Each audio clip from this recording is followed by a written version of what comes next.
A boiling pot of soup hits a woman's face in front of a room full of rich people who think she's nobody. He screams. They gasp, but nobody moves to help her. And the man standing in the shadows behind her? He's not a guest. He's not staff. He's the most feared mafia boss in South Korea. And that woman bleeding on his floor is his wife. She just doesn't know yet that her attacker has 90 seconds left to live a normal life. Her name was Joan Clyde. And before any of this, before the marble floors, before the screaming, before a man like Gu Junpyo ever looked her way, she was just a girl from Atlanta with flour on her hands and a dream she refused to let go of. She came to Seoul with a scholarship and a suitcase, chasing something most people told her she had no business chasing. She wanted to take everything her grandmother taught her in a small southern kitchen. Slow-cooked patience, seasoning that told stories, food that meant something beyond the plate it sat on, and weave it into the centuries-old traditions of Korean cooking. Nobody handed her that dream. She built it herself, one dish at a time, in a city that never once made her feel welcome. In those first months, she fell in love with Seoul the way you fall for something that hasn't decided yet if it loves you back. She remembered wandering through wet markets at 5 in the morning, notebook in hand, asking vendors questions in broken Korean while they laughed kindly and corrected her pronunciation. She remembered the smell of doenjang fermenting in giant clay jars, the patience required to understand a flavor that had been perfected over hundreds of years before she was ever born. She remembered the ache in her feet after 12-hour culinary classes, the thrill of finally understanding the chemistry behind kimchi's slow transformation, the quiet pride of plating her first dish that married gochujang with her grandmother's braising technique. Smoky, deep, unapologetically Southern, and somehow unmistakably Korean too. For a while Seoul felt like a city that might actually let her in. Then it was gone. Just like that. Her funding pulled, no real explanation given, just doors quietly closing one after another until she understood exactly what was happening to her. Calls unanswered. Emails ignored, then returned with cold, bureaucratic language that said nothing and meant everything. A program director who once praised her innovative palette suddenly too busy, too unavailable, too quiet to meet her eyes in the hallway. She wasn't naive. She knew gatekeeping when she felt its hand closing slowly around her throat, squeezing just enough to remind her she had never truly belonged in the rooms she'd fought so hard to enter. She was down to her last few thousand. Her apartment had mold creeping up the walls in slow, dark blooms she scrubbed at night and watched return by morning, stubborn and patient in a way that almost mocked her own stubbornness. Eviction notices began piling up under her door, each one colder and more final than the last, typed in a language she was only beginning to fully read. She was hungry. She was scared. And she was very, very far from home, in a city that had made it clear in 100 small and large ways that it had no patience for a black woman who thought she belonged in its kitchens, who thought her hands could hold centuries of tradition just as carefully as anyone born into it. She thought about going home more than once. She'd sit on the edge of her thin mattress at 3 in the morning, phone in hand, her mother's number pulled up and ready, thumb hovering over the call button. But something in her, something stubborn, something that had survived worse than this, refused to let her press it. She hadn't come this far to leave with nothing but a story about how Seoul beat her. So she did what she had to do. She took a job in a late-night lounge tucked behind a narrow alley most tourists never found, cooking for people who barely looked at her twice.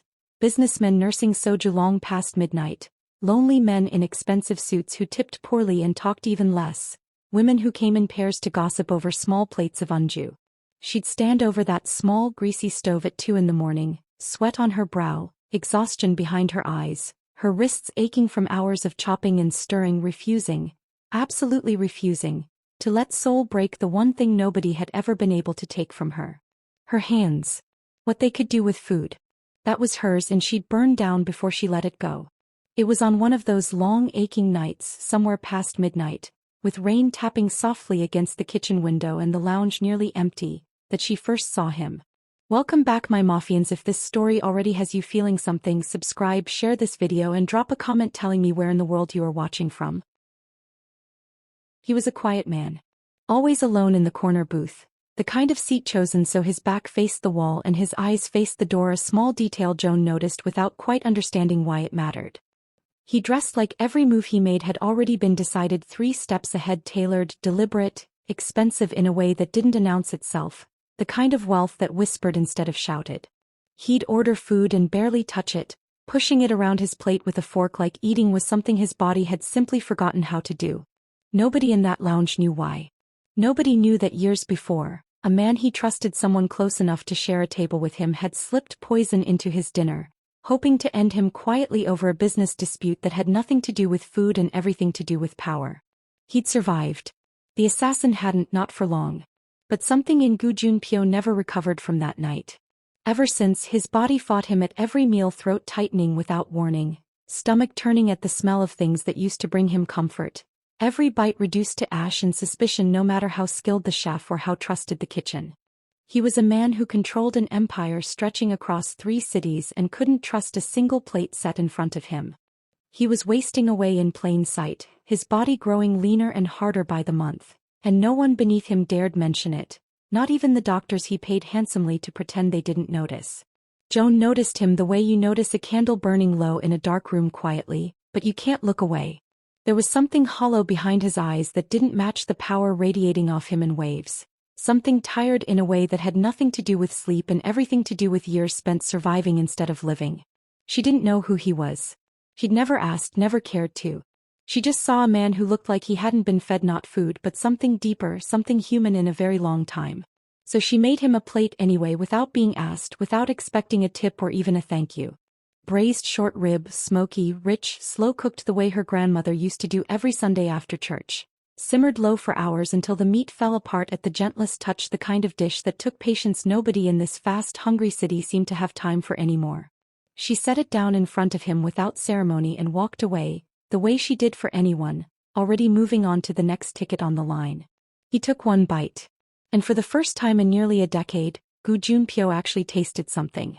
It hit him like a memory he didn't know he'd lost, warmth spreading slowly through his chest, his shoulders unclenching for the first time in years he could remember clearly. His body didn't reject it. It welcomed the dish home like an old friend finally returned. He sat there for a long moment afterward, fork frozen midair, staring at the empty corner of the kitchen where the woman who'd just quietly, unknowingly saved a piece of his life had already disappeared back to her station like it was nothing at all, like she hadn't just cracked something open in him that had been sealed shut for 10 long years. He came back the next night. And the next. He started showing up just to eat what she cooked, watching her work with an intensity she felt prickling on her skin long before she ever met his eyes directly. There was something steadying about the way she moved behind that stove, unhurried, sure of herself, like the chaos of the world outside hadn't touched the small warm space behind her counter. He found himself for the first time in longer than he could admit, looking forward to something. He quietly bought out her debts through channels she never saw or understood. He bought out her contract with the lounge before the ink had even properly dried on her old one, untangling her from a system quietly designed to keep her exactly where she was, grateful, desperate, easy to underpay. And somewhere between late-night conversations in that small kitchen, him asking carefully, almost shyly, about Atlanta, about her grandmother, about flavors she missed and hadn't tasted in years. Her asking nothing about his world, both of them understanding without ever saying it that there were things better left in the dark between them. Something delicate and dangerous started growing. There was a night, weeks later, when he stood too close while she plated dessert, the kitchen lights low, the lounge nearly empty, rain still falling softly outside the window. Neither of them moved away. His hand found the small of her back, hesitant at first, like he half expected her to step back, to remind him of the careful distance they'd kept until now. She didn't step back. Her fingers curled into the front of his shirt instead, holding on like she was afraid the moment might vanish the second she let go. Neither of them said a word. The air between them had already said everything that needed saying. The lights seemed to dim further on their own, the world outside that kitchen fell away entirely, and what passed between them after that belonged only to the two of them, a secret folded carefully into the dark. 2 months before that pot of boiling soup ever touched her face, they were married in secret. No cameras. No guests. Just a quiet ceremony in a private garden behind one of his properties. 2 people who'd found each other in the unlikeliest place possible, hiding their love from a world that would use it as a weapon the moment it found out. She thought she'd already survived the hardest part of her story. She had no idea what was coming. Joan could have stayed home. She could have let her husband's empire wrap around her like a fortress and never lifted a knife again in her life. Junpyo would have given her anything: a kitchen the size of a palace wing, a staff to handle every detail, a name that opened every door in Seoul without her ever needing to ask twice. But that wasn't who she was, and Junpyo never once asked her to be anyone else. He'd fallen for the woman who refused to soften her recipes for anyone, and he wasn't about to be the reason she started. So when Madame Song's people called about catering a high society dinner, Joan took the job not for the money, certainly not for the prestige, but for the part of herself that still needed to stand in a kitchen and prove on her own terms exactly who she was. She wanted, desperately, quietly, to remain a woman who built something with her own two hands, not just a name attached to a powerful man's empire. She didn't know, walking in that evening with her knife kit over her shoulder, that Madame Song's husband owed Junpyo's syndicate more money than most companies see in a decade of business. She didn't know the woman across that marble counter had spent years clawing her way into a social circle that could be erased in a single afternoon if her husband's debts ever came due publicly, and that kind of buried desperation has a way of making cruel people crueler, sharper, hungrier for someone smaller to step on. But she felt the cruelty almost immediately, the way you feel a draft before you find the open window. Conversations dropped the moment she walked past with a tray. Madame Song's eyes followed her hands instead of her face, watching, waiting, like she was hunting patiently for an excuse that hadn't presented itself yet. "Charming," Madame Song said at one point, watching Joan plate the first course with practiced, elegant precision, her knife moving with the kind of confidence that came from years of discipline. "How exotic." The word came out wrapped in silk and dipped in something colder underneath, delivered with a polite smile meant for the other guests circling nearby, not for Joan at all. Joan said nothing. She kept her spine straight and her hands steady, the way she always did when the room turned against her without explanation. She had learned, in 18 months in this city, exactly which battles were worth spending her breath on and which ones simply needed to be endured, survived, outlasted with quiet dignity until the night ended and she could go home to a husband who saw her as more than decoration in someone else's party. Throughout the evening, the slights kept coming, small and constant, like pebbles thrown by someone who never had to face the consequences of throwing them. A comment about her accent. A question about whether she'd really trained properly or simply picked things up. A joke told just loud enough for Joan to hear about foreigners who thought they understood Korean food better than Koreans themselves. Joan absorbed each one the way she'd learned to absorb heat from a stove, carefully, without flinching, filing the burn away somewhere private instead of letting it show on her face. She told herself it was almost over. One more course. One more hour, maybe less, and she could pack her knives and go home to the one place in this entire glittering, cruel city where she never had to prove anything to anyone. She had no idea how wrong that hope would turn out to be. It was the final course that broke whatever thin piece had been holding that night together. Madame Song wanted the seafood tteokbokki softened, the spice gutted entirely, the texture smoothed into something her guests' refined palates could swallow without effort, without the slightest hint of the dish's original character. Joan refused. Not out of stubbornness for its own sake, but out of something deeper, a respect for the dish, for the tradition she'd spent 18 months earning the right to cook properly, for the version of herself that had crossed an entire ocean to learn it the right way instead of butchering it for someone else's comfort. "I told you to change the recipe," Madame Song snarled, stepping into the kitchen line as every guest in the room turned to watch, drawn by the sudden sharpness slicing through what had been polite conversation moments before. Her face had gone tight, her composure cracking at the edges like porcelain under pressure. "You are nothing but a guest in our country. You don't dictate our food to us." Joan's hands stayed steady around the ladle, even as her pulse climbed hard into her throat, even as every instinct told her this room had just shifted into something dangerous. "I stand by this dish," she said quietly. "Come, taken." The kind of calm that comes from a woman who has survived worse than a room full of cruel strangers dressed in pearls and tailored silk. That calm was what broke Madame Song completely. The copper pot left the stove in one violent, sudden motion, and the boiling liquid hit Joan's face like fire poured straight from the sky. There was no warning, no half-second to brace, no time to turn away, just heat, instant and total, searing across her skin before her mind could even catch up to what had happened to her. The scream that tore out of her didn't sound human. It sounded like something breaking apart at the seams. She hit the marble floor with her hands clutched to her face, the pain so total it swallowed every other sense she had. The chandeliers above her blurred into smears of gold light, The gasps around her dulled into a distant, underwater ringing, the cold marble beneath her doing nothing to soothe the fire still spreading across her skin. Seoul's elite gasped in performative horror, hands fluttering to mouths that had said nothing to stop it, eyes wide with a shock that wouldn't translate into a single step forward to actually help her. Madame Song stood frozen for a moment, the copper pot still gripped in her trembling hand, her face twisted into something that looked almost satisfied beneath the horror she quickly arranged across her features for the benefit of her guests. And across the room, hidden in candlelight no one had thought to notice until that exact second, Gu Junpyo went very very still, the kind of stillness that exists right before the world ends for someone. He didn't shout. He didn't move fast. Men like Junpyo never needed to. He crossed the room the way a shadow moves, silent, inevitable, every step measured even in the grip of something primal clawing beneath his composed exterior, and knelt beside his wife on that cold marble floor while the rest of the room finally understood in pieces exactly who they'd been standing next to all night without knowing it. Whispers rippled outward in a wave. Someone choked on a gasp. Madame Song's smug satisfaction curdled into confusion, and then, slowly, horribly, into something far colder as she watched the most feared man in Seoul's underworld gather a black American chef into his arms like she was the only thing keeping him tethered to the earth. Junpyo didn't look at Madame Song. Not yet. He looked only at Joan, at the raw, blistering pain written across the only face that had ever made his world feel survivable again after years of feeling like nothing but ash on his tongue. His jaw was tight enough to crack.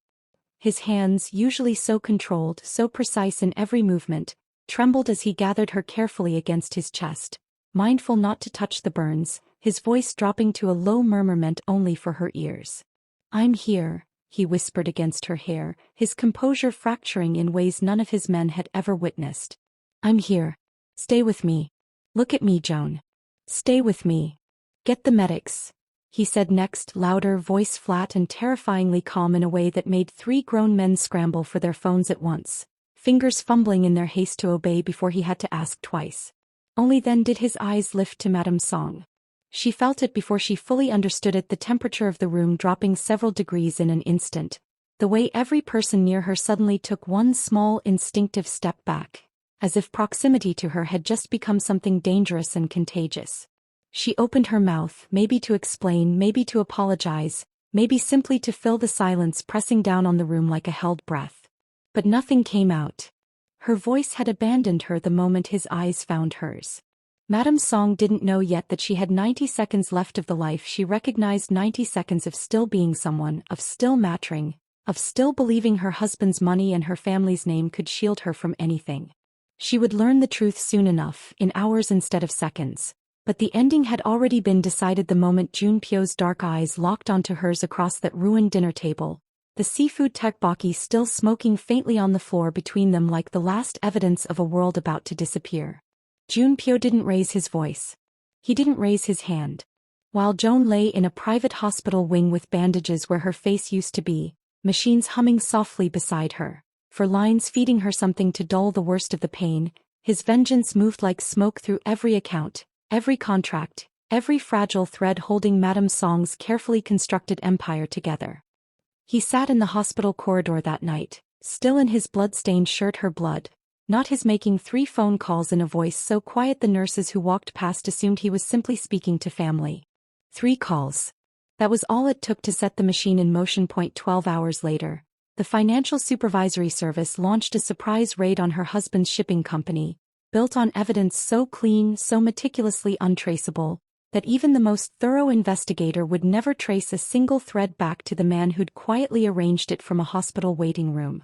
Multi-million-dollar money laundering charges, documents that simply appeared exactly where they needed to be found, timelines that lined up with damning precision. 24 hours. Every account she had ever touched, savings accumulated over decades, offshore holdings hidden from prying eyes, the credit cards she used to flash carelessly at charity galas while looking down on people like Joan, frozen solid, useless plastic in her trembling, manicured hands. 48 hours.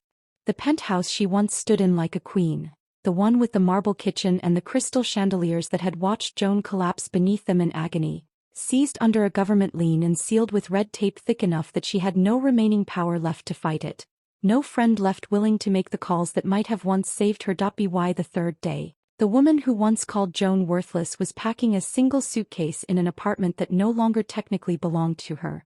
Abandoned by every friend who'd once fought for a seat at her table, every phone call unanswered, every invitation rescinded without explanation. She fled south, away from the city that had built her and was now quietly, efficiently erasing her, to a small fishing town that smelled like salt and shame, where she now stood in rubber boots gutting fish for less money in a week than she used to spend on a single bottle of perfume, looking over her shoulder every single day for a danger she could feel pressing in but never quite see coming. Junpyo never lifted a weapon. He never raised his voice, never threatened, never appeared in person to deliver a single word of warning. He didn't have to. He simply made sure the whole world, every business partner, every politician, every powerful family who valued their own survival understood, quietly and permanently, what happens to anyone foolish enough to put their hands on his wife. Joan woke up slowly, the way you surface from deep water, disoriented, aching, unsure which parts of her still belonged to her and which parts had been left behind on that marble floor. Bandages wrapped half her face, gauze pressed gently against skin still raw beneath it. Pain throbbed somewhere underneath the haze of medication, dull and distant like it belonged to someone else entirely. But before her eyes even focused fully on the dim hospital room around her, she felt it. A hand. Warm. Trembling just slightly in a way she'd never once felt from him before in all their months together. Junpyo sat beside her bed like a man who hadn't slept, hadn't eaten, hadn't breathed properly since the moment the pot left Madame Song's hands. His suit was wrinkled, a small detail almost laughable on any other day, but on him in that moment it was seismic. This was a man who controlled everything around him with absolute precision, undone completely and visibly by the sight of her in pain. "There will be no scars," he whispered, thumb tracing slow, steady circles against the inside of her wrist, like he could heal her through touch alone if he simply concentrated hard enough. "The best surgeons in Asia are already on standby. I promise you that, Joan. No scars."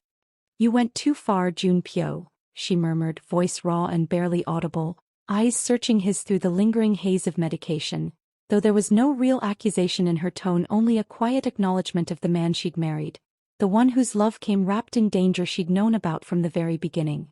"I would burn the whole world down before I let anyone touch you again," he answered, and there was nothing performative in it, nothing rehearsed, just a man laying his soul bare in a quiet hospital room, no audience, no empire, no syndicate watching, only her. He leaned down slowly, lips brushing her forehead, first reverent, careful, like she was something sacred he'd almost lost forever. She closed her eyes, breathing him in, the faint scent of cedar and rain still clinging to him from a night he hadn't changed clothes since, hadn't left her side long enough to bother. When her hand found the back of his neck and pulled him gently closer, the air between them changed, growing thick with everything unsaid since the night they'd married in secret. Every fear they'd both buried under the comfort of routine and late-night kitchens. His breath caught against her skin. Hers did the same against his, the two of them suspended in a moment that asked for nothing but closeness, for the simple reassurance that they had both survived something that could have ended everything.